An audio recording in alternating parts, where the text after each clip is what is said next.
Thank you, Mr. Deputy Chairman, sir. Sir, I am indeed privileged to participate in this discussion on the glorious journey of 75 years of our Constitution on behalf of the DMK party. Sir, our Constitution is a unique and enduring document which has withstood many crises and the test of time. Sir, the Indian Constitution has not come out of a revolution, as in many other countries, but it is out of a series of experiences, developments rooted in constitutional methodologies and principles. Sir, I have got a lot to say about it, sir. Before that, I would like to recall Thomas Jefferson, the architect of the Declaration of Independence and the third President of the United States of America. He once wrote that no constitution in the world will survive for more than 19 years. Later, the same theory was reaffirmed by three researchers on an empirical study which has come out in the Endurance of National Constitutions. And it also said that every constitution expires within 17 years. They said some reasons for that, sir. That inclusivity is a main reason, and adaptability of the constitutionalism. Sir, as far as we are concerned, we want to appreciate first the framers of the Constitution. Sir, as the statement of Thomas Jefferson, or as which has been reaffirmed by researchers, sir, our Constitution has survived for more than 17 years and still it is robust and dynamic. What are the reasons for that, sir? The other constitutions have not debated as much as us. The American Constitution was debated and drafted within 4 months, and the South African was within 9 months. Whereas the Constituent Assembly of India, to draft the Constitution, sir, first the members were elected indirectly across the state, from the provincial states, from the princely states, and the provincial principal commissioners. It came to about 389, and later after the partition, it came down to 299, and with that, the Constituent Assembly started functioning. These are all very important facts, sir. We have to mention what is the reason for the robust nature of our Constitution. Sir, it held 11 sessions, sir, which ran up to 165 days, out of which 114 days were focused totally on the draft Constitution. 7,635 amendments were tabled, and 2,473 amendments were moved. Whereas in other constitutions, in other nations' constitutions, amendments were not moved, sir. And subsequent to that, the position of our Constitution is very much glorified. Our Constitution is credited for establishing the rule of law and also fostering a responsible government to India. Our Constitution played a pivotal role in shaping India's democratic character and safeguarding individuals' liberties, balancing the delicate relationship between the sovereign state and federalism, and above all, it formed the backbone of India's governance. Sir, before I go into the subject, I have something to say which the Finance Minister in her initiative speech said about the first amendment to the Constitution, which you are very well aware of, 1951. She said about 1904 of the Constitution, the amendment that was made was 1904. I would like to say, sir, in the same amendment, there was another one, which is 15.4, Article 15, 5 and 6. Sir, the first amendment to the Constitution was subsequent to a case which the leader of opposition mentioned, Shanmugam Doreraj. Before that, one should know about the history, sir. It was first in Tamil Nadu then Madras Presidency. In 1921, when the Justice Party, our parent body, was ruling Tamil Nadu, a communal GO was issued. By that way, everyone were benefited by way of reservation. So long, since then, only the upper caste was enjoying all the education and employment opportunities. And that was made with more reservation in 1927. And later, sir, this Shanbhagam Doraraj filed a case in the court that this communal reservation deprives her of a genuine seat in medical. The court, without applying. Later came the fact. The court upheld her case and petition and struck down the communal reservation. The strange part of this is the Shanbhagam Doraraj who has filed the case was not at all an applicant. So it was struck down, and all those days which were enjoyed by the people of OBC, SC and other communities, this reservation benefit was really shocked. So at that time, Thanai Periyar, our mentor and our founder leader Anna, launched a very big agitation in Tamil Nadu demanding for reservation, and it became a people's movement. And because of that, the 1951 amendment was brought. The first amendment, it says that nothing in this article or subclass, nothing in this article or in class 2 of the Article 29 shall prevent the state from making any special provision for the advancement of any socially and educationally backward classes of citizens or for the scheduled caste and the scheduled tribes. So, sir, this 1951 First Amendment, no one should forget, sir, that without this, the benefit would not have been extended to the suppressed and oppressed classes all those years. It was thanks to the Dravidian movement. What we call now Dravidian model is only this. Only because of that, the reservation was restored. And later, when the Mandal Commission recommendations came for reservation to the OBC in education and employment, I would like to recall who all opposed and who pulled down the government of Mr. V.P. Singh, the then Prime Minister. But then it was implemented.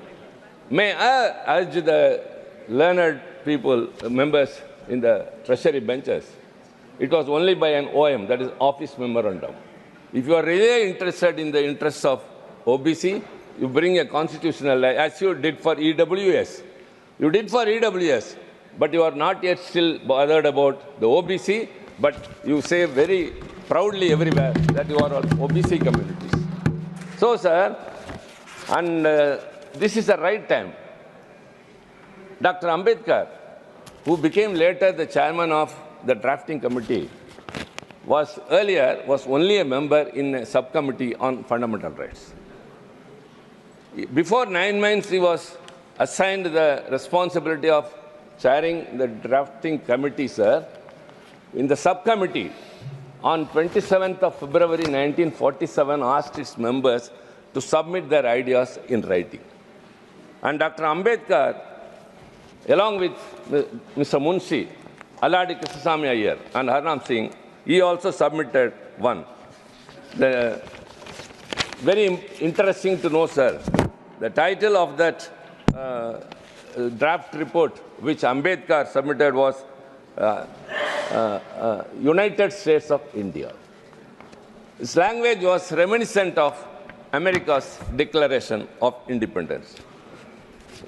It very clearly said, sir, that the federalism must be upheld and more rights to be given to the states. But on the day of adoption, Munshi's draft was adopted by the committee, and Ambedkar was not also there. It was not pressed. Later, he tried his best to implement what all was in his mind in the United States of India. So ultimately, Dr. Baba Saheb Ambedkar's intention was to strengthen the states. There is no explicit term federalism in our constitution, but the very first in the preamble says, India, that's Bharat, shall be a union of states. That itself is very emphatic. And later, he became the chairman of the drafting committee. And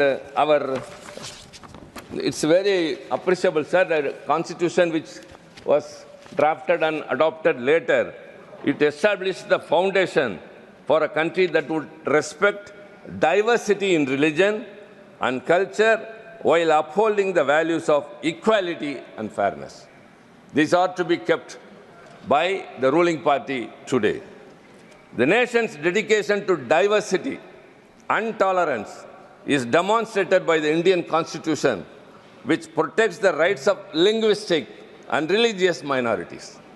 Additionally, the Constitution preserved unity among many religious communities by guaranteeing that the state would not favor any one religion.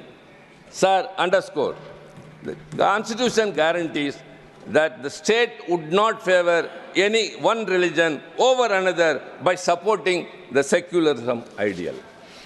It's very clear, sir. But what is happening today?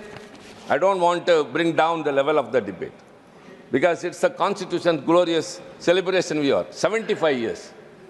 So we have to applaud.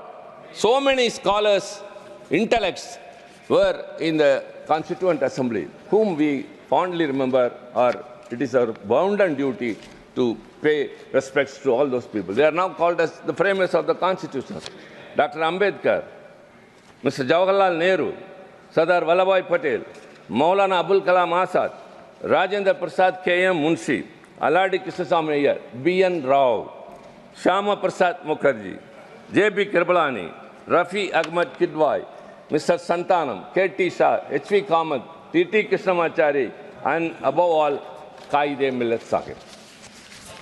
Sir, when the partition happened, when Jinnah wanted to have a separate nation for Muslims, and as I said, 389 members in the Constitution Assembly came down to 299.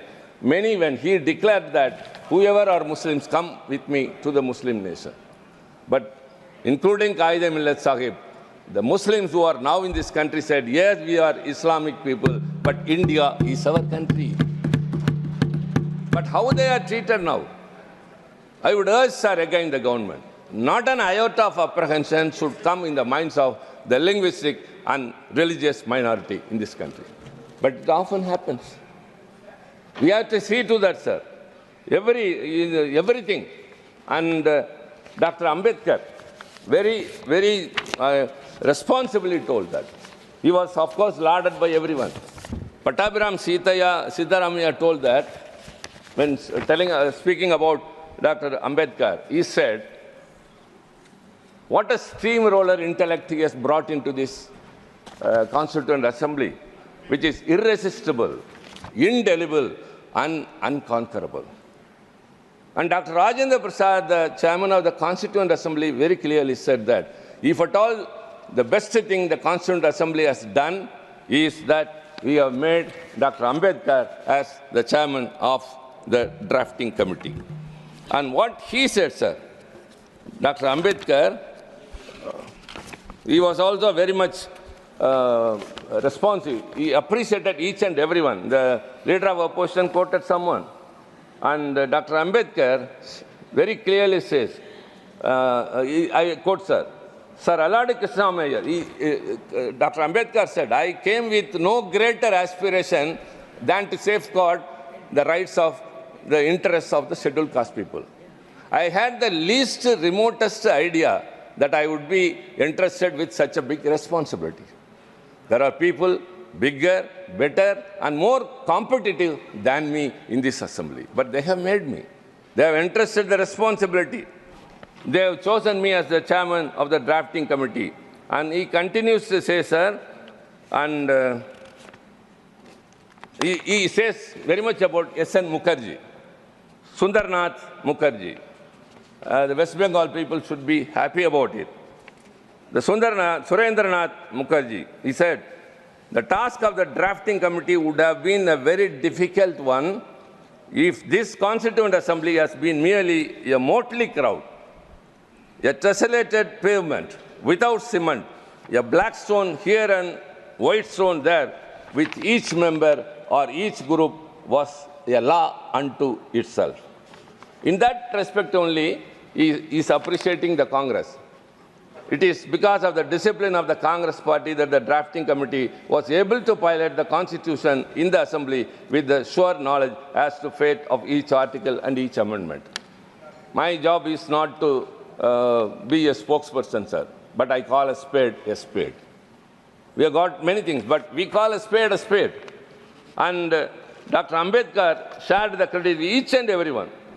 He said party discipline, in all its rigidity, would have converted this assembly into a gathering of yes men. Fortunately, there were rebels. There were Mr. Kamath, Mr. Deshmukh, Mr. Sidwa, Professor K.T. Shah, and Pandit Udhayanidhi. So when he appreciated those who supported, at the same time, he also mentioned those who were rebels, who spoke against. That is dissent, that is democracy. So that has emerged in those days itself. Sir, the Constitution has very great qualities. I don't want to go into that. I got something else. I want to remind of our great leader, the great thinker, uncomparable, and still not still, sir, forever, the very best scholar is our Anna, the founder leader of our DMK party.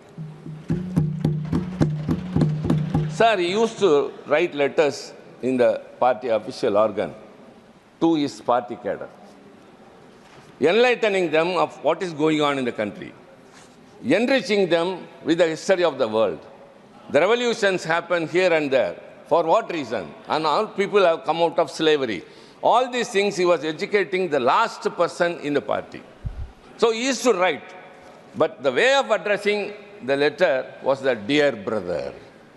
This family bondage, this affinity was first brought in by him. Anna wrote a letter which happened to be the last one and which is also called as the Will of Anna. At that time he was the chief minister. He wrote that, dear brother, I have never been mad after power, nor I am happy to be the chief minister of a state which comes under a constitution where it is in letter that it is federalistic, but in practice it is becoming more and more centralized. So he expressed that autonomy has to be given to the states. This was his last wish, and so it is considered as a will. Because he realized the states which are the constituents of this union were weakened slowly, one by one stages. What is happening is now much worse. All the laws that have been enacted in the recent days by the BJP has either usurped the powers of the state or transgressed into the state's powers or minimizing, declining everything. This I have to mention, sir. Later, after the demise of Anna, our great leader, Dr. Kalaignar, the late Dr. Kalaignar, he took over the party president and the chief minister of the state. He immediately appointed, the first thing he said when he addressed the press in Delhi after meeting the prime minister conventionally, the first thing I'm going to do is to constitute a committee to go into the center-state relations. Because without powers, being a chief minister of a state is of no use. Much worse is what is happening in Delhi now. The Delhi, totally the chief minister's powers have been taken and given to the LG, and the chief secretary will master over the chief minister, and secretary will master over the minister. That is what's happening in Delhi. That's union territory. But even in the states were not able to fulfill the needs and the requirements of those people. So Dr. Kalaignar, he constituted a committee under the then former Chief Justice of Madras High Court, Dr. Rajamannar, and along with him two other luminaries, Chandasamy and one Lakshmana Swamy, an academician. And the terms of reference was very important, entrusted to the committee. The terms of reference were, kindly look into it, that what are the powers from the union list and the concurrent list should be transferred to the state list. And what are the powers that has to be deleted from the union list. And when it was given, It came out with a very, sir, important report. It came out. It gave too many number of suggestions, out of which is one is Interstate Council, which also was brought into action in during 1989 when VP Singh was the Prime Minister, thanks to our intervention, sir. And it advocated for more rights to the states. And Rajamannar's committee's vision is still a document which everyone, whoever wants to see, go into it. So also the Sarkaria Commission later appointed during Mrs. Indira Gandhi's regime. That also went into the center-state relations. Later, the Poonch Committee, that was also appointed for this. All these committees converged at one point that the India's individuality lies in diversity. They identified, the Poonch Commission, sir, Justice Rajamannar Committee called for greater autonomy to states, including financial independence and a re-evaluation of centrally sponsored schemes. I think learned ministers are here, other members who are also learned are here. A rural scheme which is suited to Tamil Nadu will not be Rajasthan or any other northeastern. So, centrally sponsored schemes has to be re-evaluated. It needs a re-evaluation. The Sarkaria Commission furthered this vision by emphasizing consultation before union legislation affecting states and a larger share of tax revenues to be devoted to states. Despite these recommendations, implementation has been partial, having much of contradiction intact.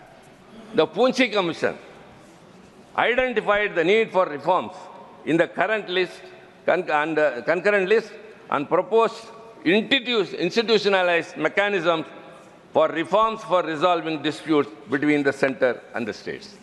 So these reports offer a roadmap, but challenges still persist. Practically, the area of fiscal devolution and legislation overlap. This is where the commitment of federalism must be tested by ensuring that states are empowered to contribute effectively to the people nation building without being stifled by central overrule.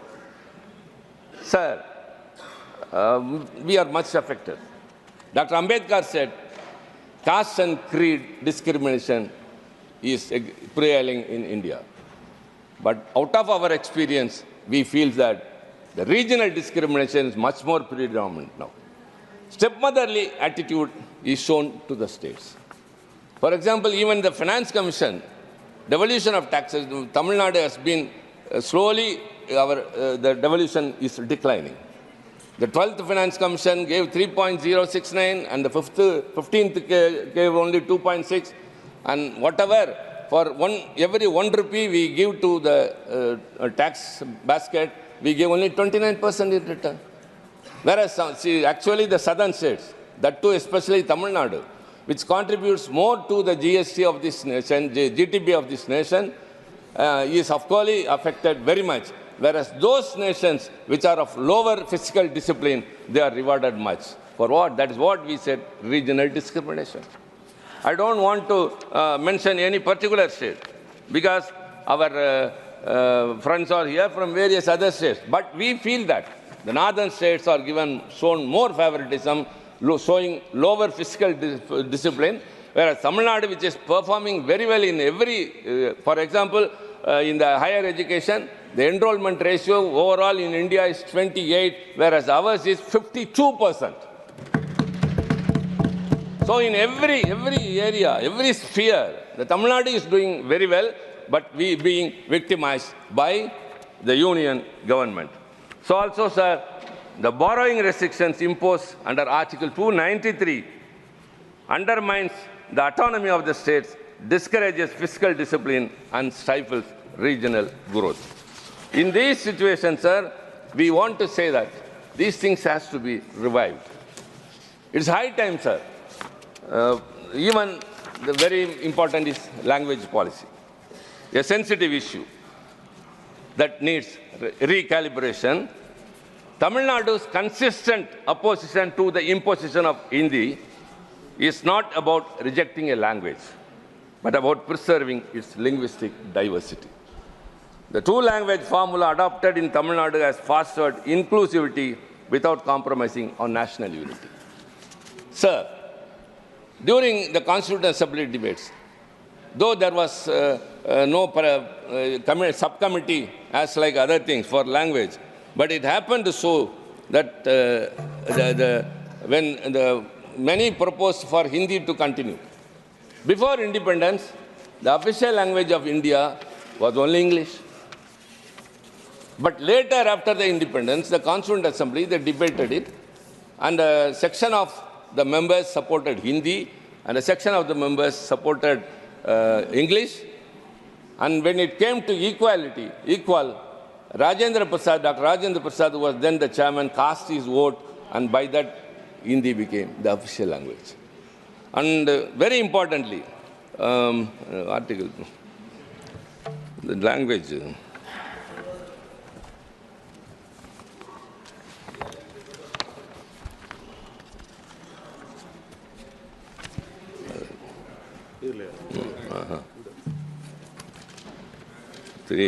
So, sir, Article 368 also, I must appreciate that. It is the amending provision. The amending provision is the only special feature, unique feature in Indian Constitution which many others do not have.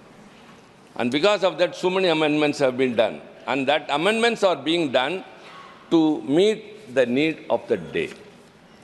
And when the Constitution was drafted about the official language, sir, it very clearly said that Hindi shall be the official language in Devanagari script, and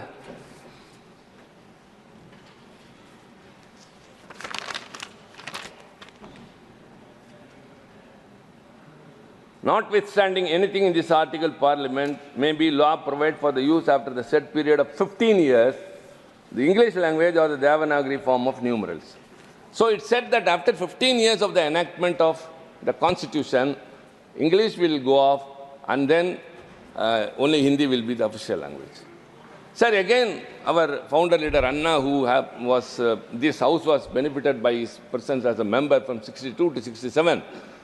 He spoke very much about the language policy, and the Official Languages Amendment Act 1963 came, and it declared that the official language, the English shall also be the official language, as long as the non-Hindi speaking people accept it.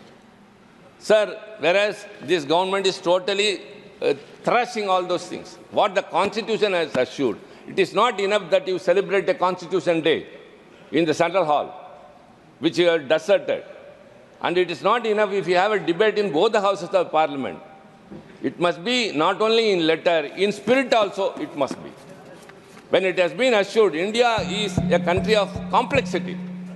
It is multilingual, multicultural, multi-regional, multi-religious. Whereas you want to bring everything one nation, one election, one nation, one ration card, one nation, everything. One. But only this Parliament divides the Lok Sabha and the Rajya Sabha. The Central Hall, which used to unite the members of both the houses, is now totally, we are deprived of that. A new member who has come to the Lok Sabha will go off after 5 years without having acquaintance between the Rajya Sabha members and the Lok Sabha members. Why, when you are trying to unite each and everything, why you are dividing the members of Parliament from Lok Sabha and Rajya Sabha? That's what I say. It's not just celebrating the Constitution. All the schemes which are implemented by this government are either in Hindi or in Sanskrit. Learned ministers, Puri is here, my dear brother Yadav is here. Kindly tell. Bhupender ji, you know better. It says that any bill or anything should be in English, the Constitution says. But who authorized you to name the nomenclature of every scheme that you bring or every bill you bring, either in Hindi or in Sanskrit? We enter into the Parliament. Now that we are accustomed, we are spelling out, pronouncing it, but we do not know the meaning. Makar Dwar. What is it? What is it? Wherever we go, we see only Sanskrit letters, we see only Hindi letters. See, India is a union of states, don't forget. Don't forget. In the 8th schedule of the Constitution, there are 22 languages, and all those languages should be respected. And no one language should dominate the other. The Tamil is the ancient language in this world. It's the hoary language. When you say Sanskrit and Tamil are ancient, or they are classical languages, Sanskrit is not a spoken language. It's only in books. It is in Vedas. Whereas Tamil has a rich history of literature, grammar, and everything. And 8 countries have Tamil as the official language. Why you are denying this, showing this partiality? Why you are treating us like that? This stepmotherly attitude, that's what I said in my outset itself. Not even a iota of apprehension should creep into the minds of the linguistic minorities and religious minorities. You are in power. You are in power. But you have to treat the whole of India as one in your outlook, not in names. You are imposing. That's what we say. We are not against one language, not to reject Hindi or any other language. Don't impose that. In Tamil Nadu, we are bilingual, only Tamil and English. If anybody wants to learn any other language, let them. It is also interpreted that we have stopped people learning Hindi. Even the finance minister has leveled an accusation. Never. We stopped her from learning Hindi. No. The Dakshina Hindi Prachar Sabha's headquarters is in Tamil Nadu.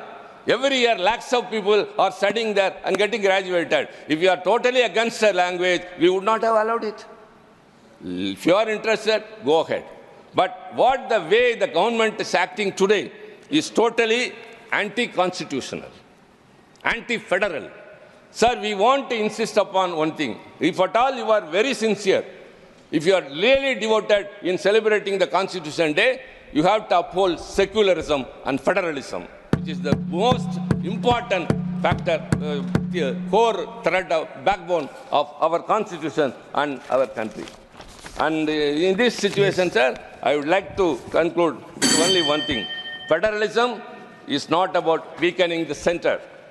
It is about strengthening the union by empowering the Constitution. So kindly keep in mind, we are not against a language, we are not against a region, but you don't discriminate us. That's because we are lying in the last of India. It is not the last. Rather, India starts from the south only, from there only. Our language is rich. Our contribution to this country is rich. Whenever the integrity and the sovereignty of India was affected, it was DMK which has stood first to protect the nation. We had a slogan of separate Dravida Nadu. We gave it up only during the Chinese aggression. During the Bangladesh war, it was DMK which contributed more than any other state to save the nation. So don't underestimate us. We have always been with us. So stop this attitude of stepmotherly treatment, and I would urge again, respect all languages, respect all religions, and tax devolution is very, very important. So with these words, sir, I thank you very much for giving this opportunity. Thank you.